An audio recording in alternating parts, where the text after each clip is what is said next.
Well, hello everyone. This is the Traveling Type, and we are in New York City at the Margaritaville. We decided to come up here for a nice weekend getaway, and we're going to give you a tour of the Margaritaville Resort Hotel that we're staying in. So, stand by.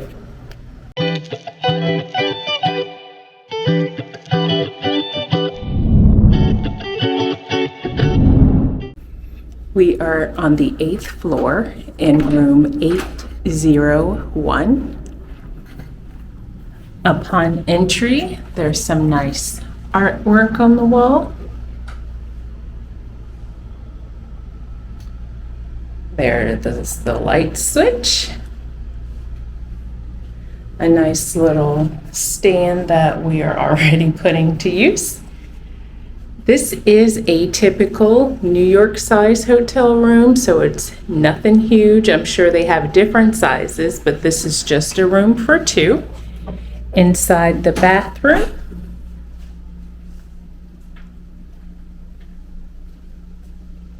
this picture, I don't know if you could tell, but it has a picture of Lady Liberty.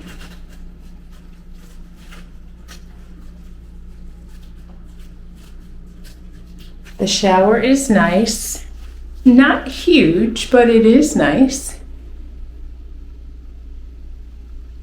And it does come standard with shampoo.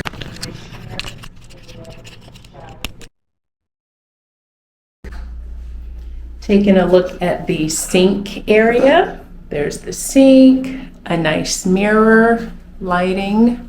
They do have these built-in shelves for storage, which I think is a nice touch.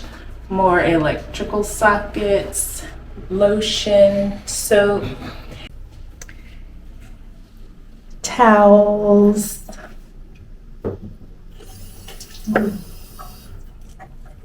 and some baskets where they have stored extra toilet paper and a blow dryer.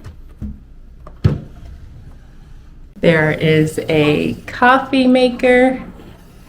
Below it, you open the cabinet. There is a safe and a refrigerator.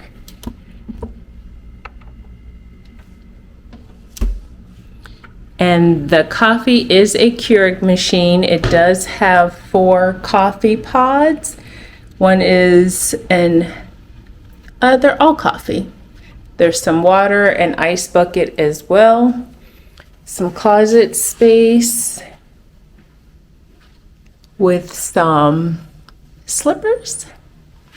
There's a nice full-size mirror as well.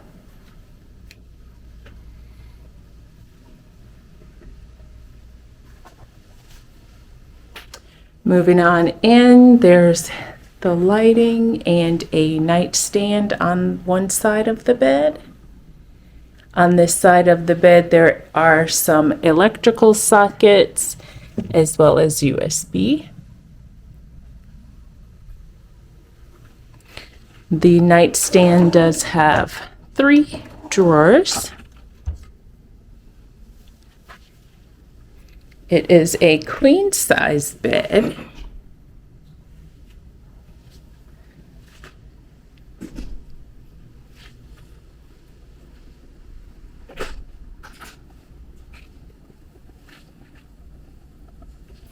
Nice TV.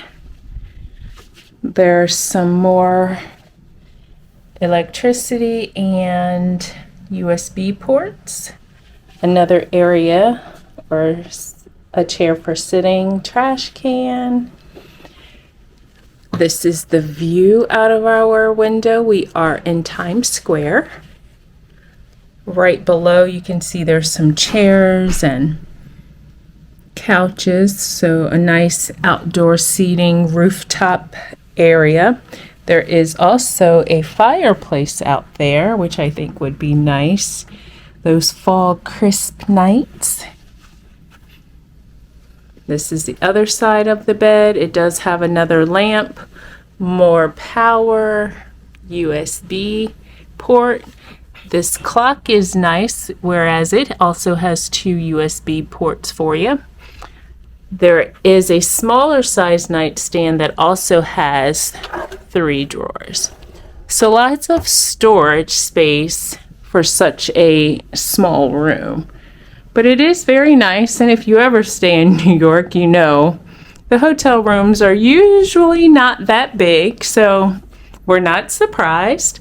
My honest opinion, I think the hotel is nice. It has a lot to offer, and the location is great as well. So for now, this is the end of our room tour. As we venture out and explore the hotel, we'll bring you guys along. But before we end, I want to show you guys one more thing that I found very interesting. So as you walk in, there's no cards or anything to put out. There's a privacy and a service button that you hit. And when you put privacy on, outside your room door, it turns red.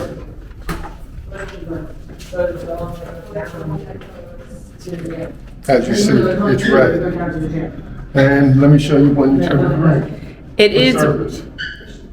It was red, even though it doesn't look all that red, it is red, but when Jane presses the service, you could see it does turn to a brighter green.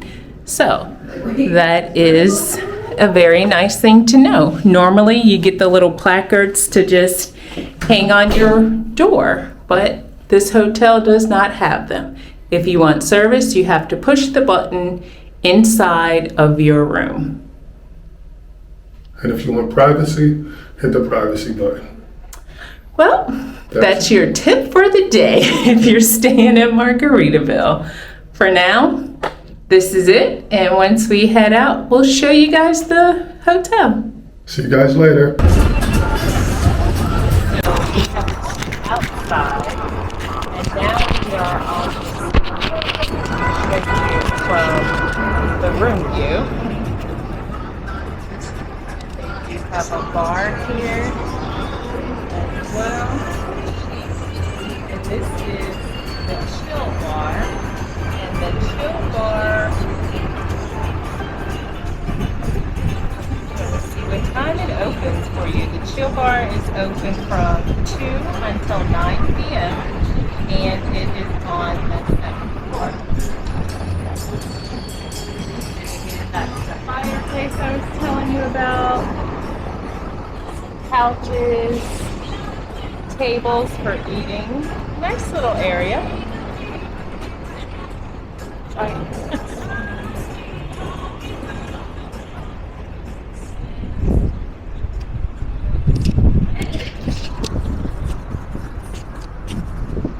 Is this strip view?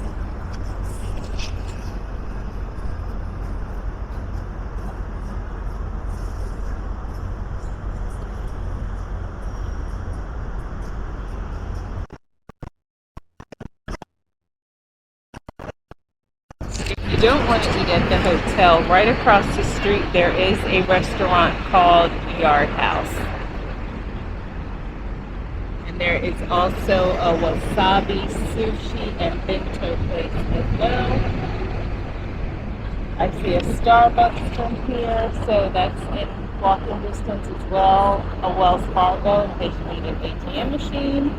There is also a parking garage diagonally from here as well. You know, New York parking can be challenging. And there's a COVID test lab right downstairs, yes, in case you need a COVID test. It is July of 2022, so they are still doing COVID testing. I can also see a couple of chairs as well.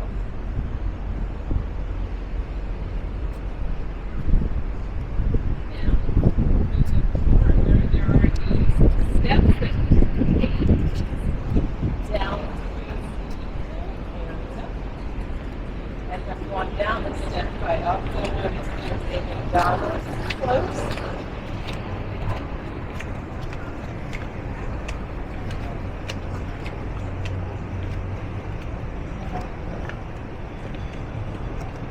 The McDonald's, there's a 99-cent pizza place, and it says it has pizza, pasta, chicken wings, garlic knots, cheese bread, beef patties, and sodas.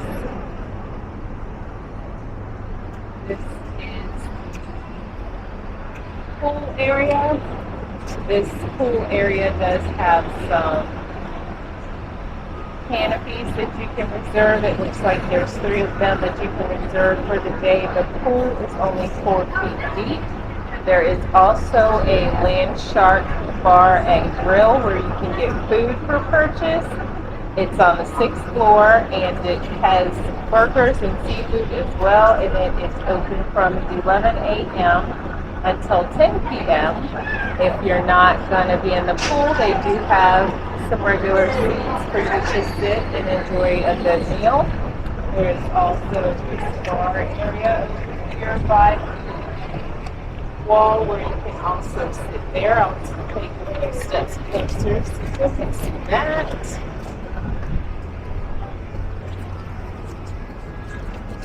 There's bar area about, and these glasses will raise up eventually the shops, and now this is the tiki bar type thing.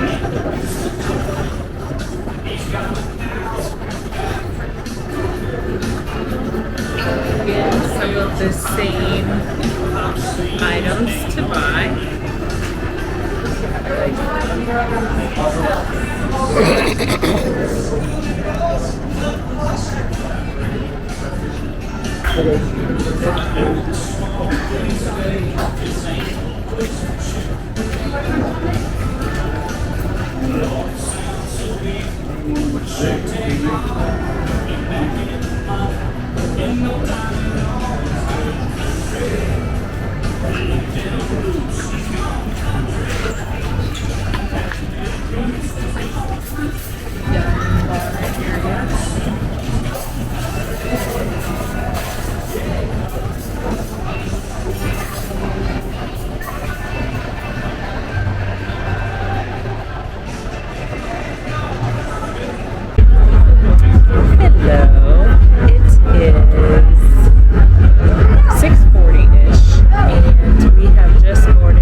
Now you can see Flight 1549 at a museum. Oh, in North Carolina. No, not the Intrepid. Not that museum. Not the museum next to where the plane landed, with the planes on it. Center. And official height includes the antenna mast on top. This gives One World Trade Center full official height of 1,776 foot tall. That is symbolic. When we see the Statue of Liberty, remember, that's going to be the second time we go to Harvard. All right? But she'll be holding a plaque. What does the plaque say? July 4th, 1776. That is the date of the Declaration of Independence. That's considered the birth of this country. That's the meaning of the height. Now let's also take a look to the right at Jersey City. And that neighborhood is called Exchange Place. And that's basically an extension of the financial district of New York. Yes, like we used to have the port on both sides of the river, both states. Now the financial district is on both sides of the river, both states. That's not the water automotive tunnel. Longest in the country. It was the longest in the world till the tunnel in Europe opened up. This one is 9,117 feet from end to end. And we're supposed to call it the U Carey Tunnel now, the former governor, but no offense to you. We like to know where we're going. That goes from Brooklyn to Battery. We're going to keep calling Brooklyn Battery Tunnel. And the Battery is the southern tip of Manhattan. That Conoco Street is Battery Park. Why do we call the southern tip the Battery? Battery of Canada. E before the word E. That's 100 years after the British left. But remember, most of that 100 years were already the biggest port in the world. This river was full of ships. Remember the waiver trade? That's how big the ships were. So any person went over this river had to go one giant leap so the massive ships could fit underneath. No one could build a bridge this long and this high until someone invented something we now take for granted, and that's the steel cable that holds up the Brooklyn Bridge. The man who invented steel cable, John Augustus Roebling, is the man who designed the Brooklyn Bridge, the longest bridge in the world when it opened, 1,595.5 feet from tower to tower, using steel cables to hold the span and steel girders to build towers taller than any building had been built before. Now you don't see the steel girders in the tower, because building with steel is a new thing, and some people are nervous about new things, so to keep those people calm, The Romans decided to hide the seal inside stone, even though they knew the seal was strong. As we go under, you're going to see right through the towers of the Manhattan Bridge. So you might think that can't be as strong as the Brooklyn Bridge. Well, think again. Because I'm doing a tour on a bus, I cannot take the bus over the Brooklyn Bridge. Too heavy, not allowed, nothing bigger than a van. But I can take the Manhattan Bridge, but this take vans, buses, trucks, double-decker buses, and listen to that, subway trains can go over the Manhattan Bridge. And you know what this means, folks? You go back home, you tell your friends you were run over by the New York subway system and live to tell about it.